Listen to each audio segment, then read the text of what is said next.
So the 3-minute game, as I learned it through the Power, Surrender, and Intimacy workshop later, which you developed in a group, they framed it as 2 questions. What do you want me to do to you? And what do you want to do to me? Yes. Yeah.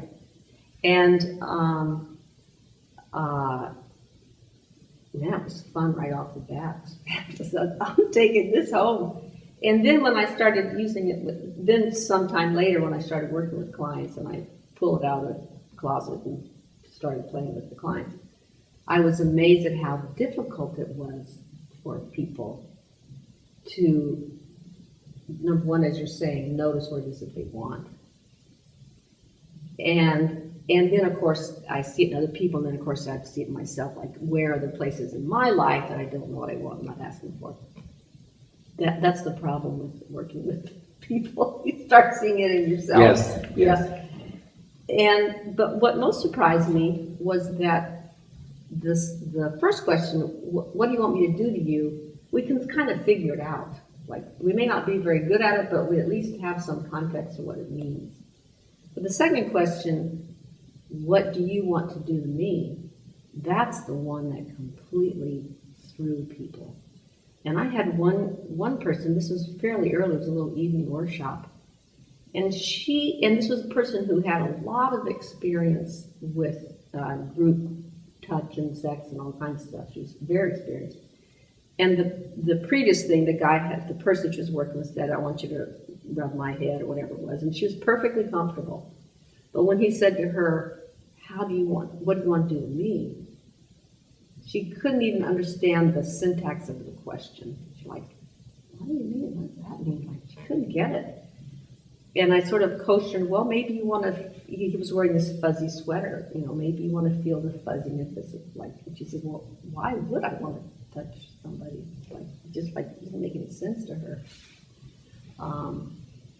And I noticed that really with a lot of people, it doesn't, what do you want to do to me? People would say, well, whatever you want. Or, well, I want to touch you the way that you want to be touched. Or I want to give to you in this way. And it often took a lot of coaching to turn it around to know this is actually for you. I'm asking what you want. What do you think is underneath that? Well, I tell you what I've come to over the years. And what I noticed was that so I took the 2 questions, what do you want to do to me and what do you want me to do to you? And I noticed after a while that it was sort of too big of a question for what I was working to play with. And I narrowed the options, and so now I say, how do you want me to touch you? And how do you want to touch me? And we'll use it both ways, and there's different variations, but that's the way I mostly use it. And so what I noticed was, if I'm asking you, how do you want to touch me? And you don't actually know how to experience pleasure with your hands, then there's no neurological pathway to make any sense of touching someone for your own pleasure. Because the pleasure route from your hands into your brain is just not hooked up. And so if I'm touching you and I don't feel pleasure in my hands, what's left? Trying to get a response out of you or trying to give you some pleasure.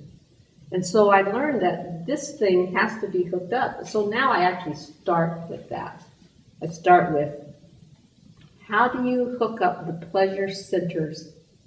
How do you hook up your sensory data in your hands to your pleasure centers? And we do that.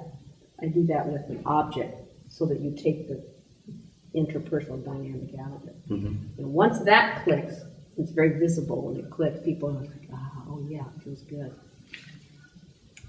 Sometimes it takes a few seconds, sometimes it takes weeks. So that people discover that it feels good. I feel good touching you. Yes. That feels good in my finger. Yes, yeah. And that has turned out to be the piece that has to be in place before touching you for my pleasure makes any sense, other than producing pleasure in you, which is also wonderful, but it's a different kind. I think So that's what I found, and that's what I play with now.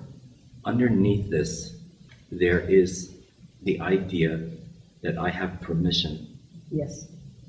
to want something for myself Yes. and want to do something to you. Yes, absolutely. So That's that is hard. Yes, it is.